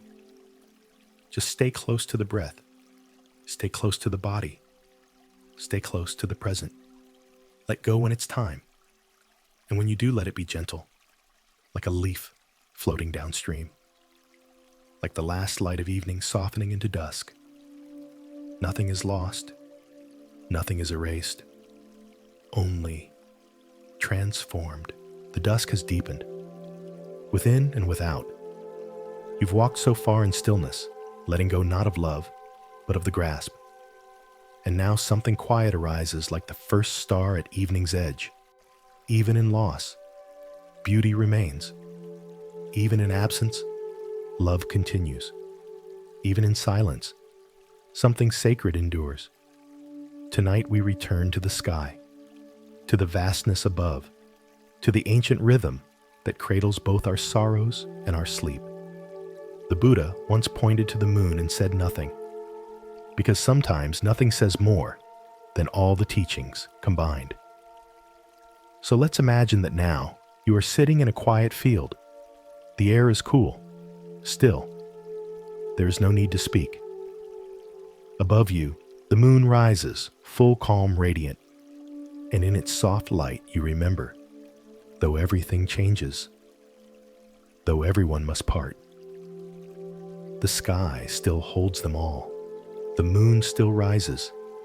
The wind still carries their name. The breath still moves through you. You haven't lost everything. You've lost a form, a shape, a voice, a presence, but not the meaning, not the truth, not the trace they left inside you. Even now, their presence echoes in the way you hold space for others, in the gentleness that has grown inside you, in the kindness you offer without needing to explain why. This too is how they live on, not in clinging, but in continuation, like the moon reflecting the light of the sun long after the sun is set. You carry the reflection now, not because you have to, because you can. There's a phrase in the teachings, Sabbe Dhamma, Anatta. All things are not self, not possessed, not owned. This is often misunderstood, but it doesn't mean cold detachment. It means liberation. It means you don't need to own someone to love them. You don't need to hold something to honor it. You don't need to control what is past in order to carry it within. Even the moon does not grasp the stars, and yet she shines with their reflection. So tonight, as you rest, remember this. The one you grieve may no longer walk beside you in form, but they have become something quieter, something deeper, something wider than form. Like a song that has ended, yet lingers in the heart, like a scent carried by the breeze, with no source and no need for one. You don't have to chase that beauty. Just be still. Let it arrive. Let it rise like the moon. Let it remind you nothing is truly lost. It only changes form, and the love remains. If your eyes close, now let them rest with that image, a moonlit field, a sky full of quiet stars, your breath slow and steady, rising and falling like the sea. No rush, no grasping, just being. And if a memory visits, let it sit beside you. Let it place its head on your shoulder. Let it say nothing. Let it stay a while. And when it fades, whisper, "You are still here. just changed. And I am still whole, just softened. This is the beauty the Buddha taught. Not a life free of sorrow, but a life so deeply seen that even sorrow becomes part of the light. Even now, with all that has passed, the moon rises, and you, gentle breathing whole, are still here to see it. The moon is high now, resting above everything that has been said, felt, and released. Your breath, too, has settled into a rhythm, not of control, but of harmony. And the grief, once sharp and heavy, may now feel softened, more spacious, perhaps even tender. And in this space, something new begins to awaken.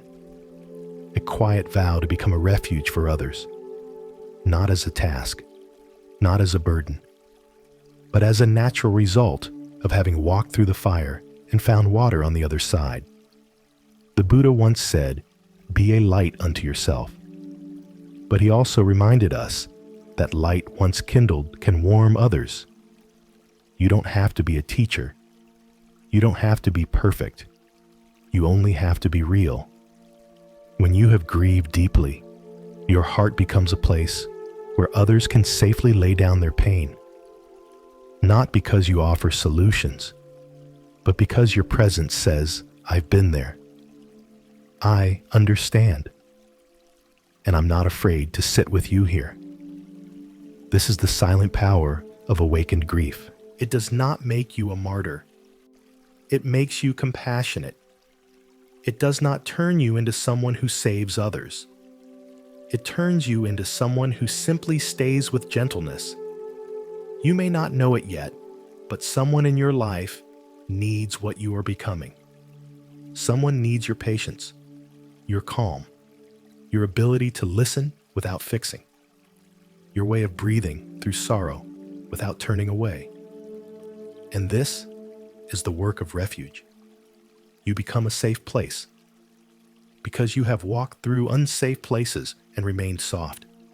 You become a quiet guide because you know the terrain of grief without needing to speak it aloud.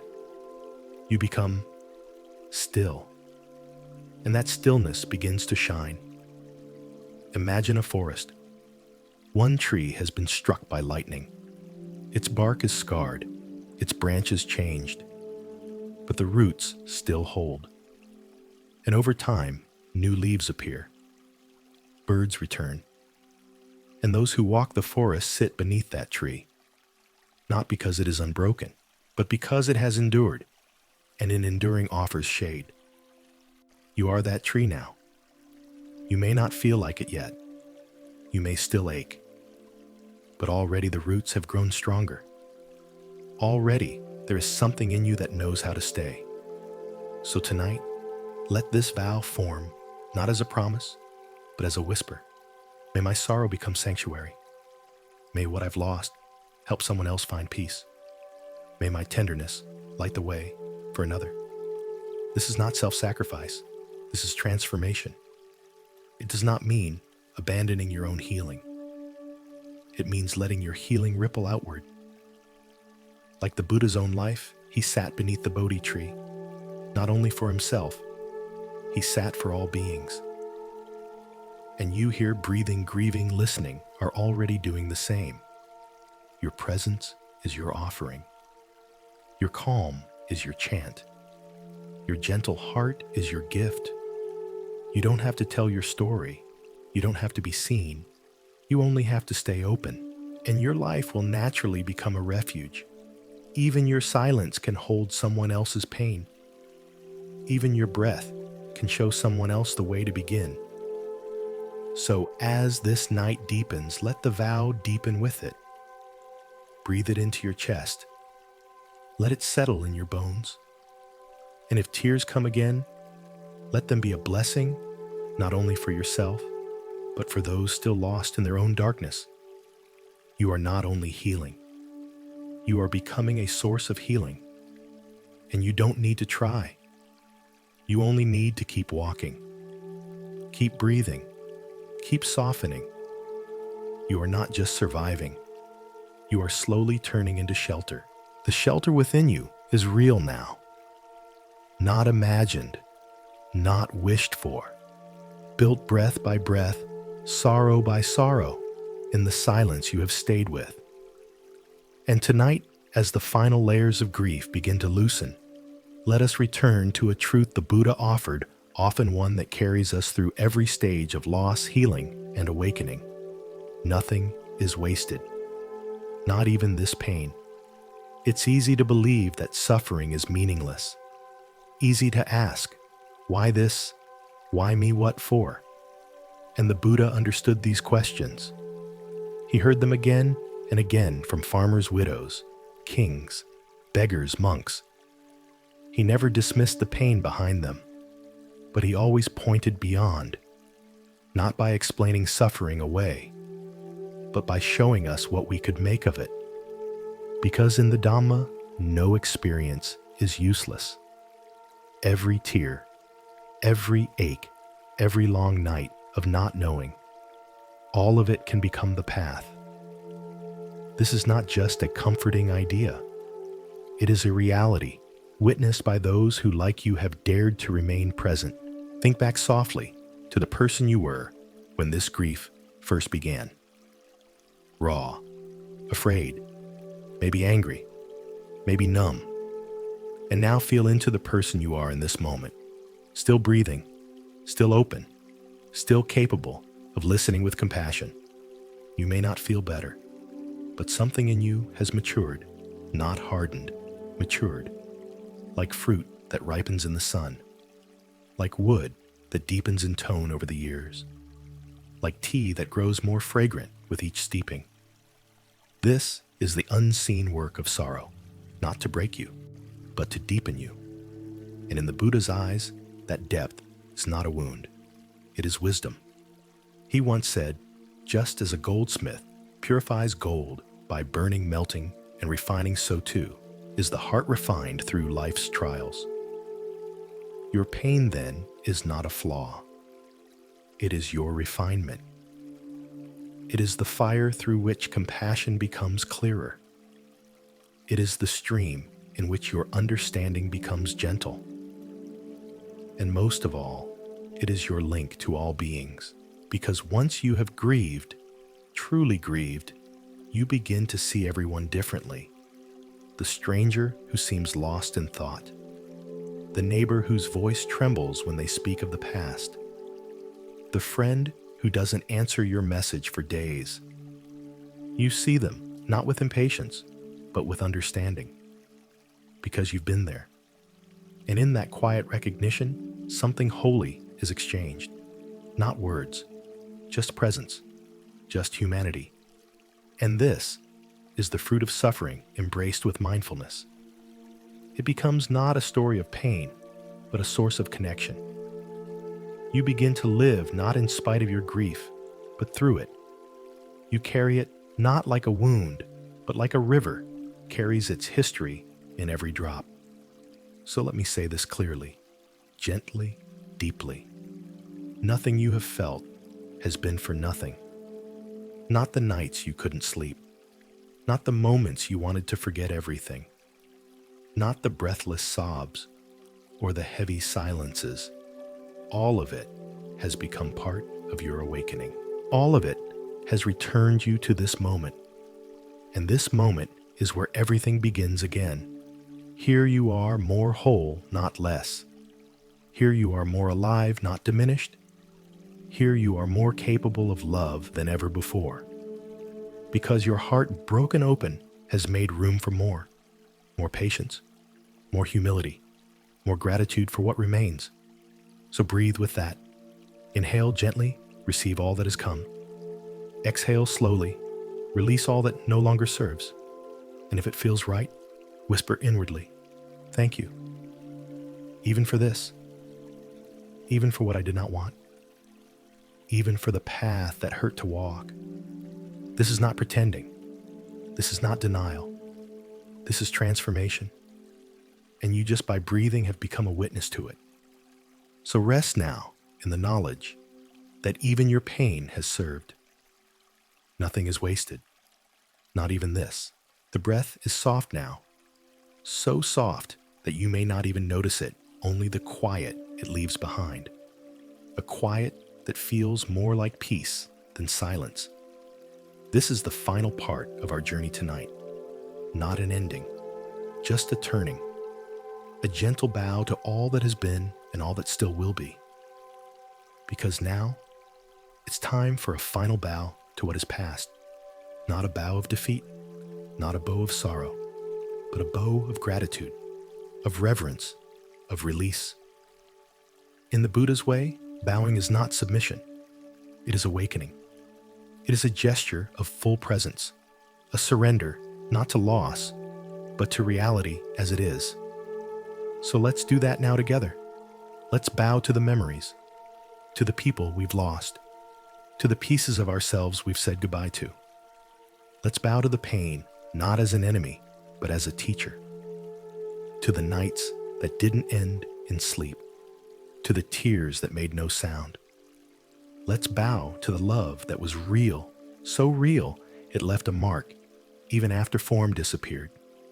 And finally, let's bow to ourselves, to the one who stayed, the one who kept breathing even when it felt impossible, the one who opened this video not to escape, but to feel, the one who dared to sit still and listen and walk through the quiet with care. That's not a small thing. That is courage. The Buddha never measured awakening by how perfect someone became. He measured it by how willing they were to turn toward truth, again and again with tenderness. And tonight you have done that. Slowly, softly, honestly.